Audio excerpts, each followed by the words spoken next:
পরিসংখ্যান বলছে দিন দিন বাজারে জাল নোটের পরিমাণ আশঙ্কাজনক হারে বাড়ছে। ২০২৪ সালে যেখানে প্রায় ৯৯,০০০ জাল নোট ধরা পড়েছিল, সেখানে ২০২৫ সালে সেই সংখ্যাটা বেড়ে দাঁড়িয়েছে প্রায় ২ লাখে। আর এর পেছনে রয়েছে বড় বড় অপরাধ চক্র।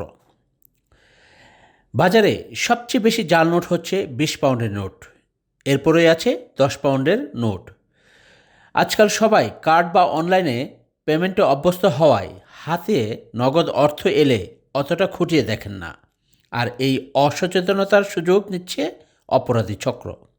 এই পোস্টমাস্টার জানালেন, অনেক ক্ষুদ্র ব্যবসায়ী সারা সপ্তাহের কষ্টার্জিত আয় ব্যাংকে জমা দিতে এসে জানতে পারছেন যে তাদের জমানো অর্থের একটা বড় অংশই জাল। We're fortunate enough to have the technology to stop these fake notes and we can stop them from going into circulation. To be honest, it's the customers that are the victims here. It's 300, my love. They've had customers paying into their businesses and they've come into the post office to try to deposit their money. And it's only when we've then tried to put it through our machine that it spits them out and says, no, this is a fake note. It is massively impacting our community. এখন কথা হচ্ছে, এই প্রতারণা থেকে কিভাবে রক্ষা পাবেন? উত্তরটা জটিল হলেও জাল নোটে চেনার 3টি সহজ উপায় রয়েছে।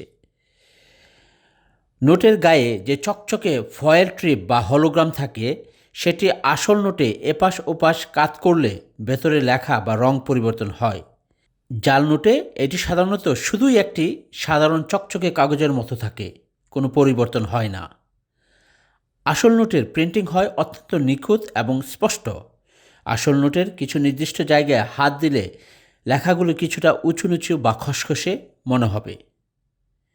জেনে বুঝে জাল নোট লেনদেন একটি বড় ফৌজদারি অপরাধ, তাই বিপদ থেকে বাঁচতে সচেতনতার বিকল্প নেই। Afzal Hossain, I media, London.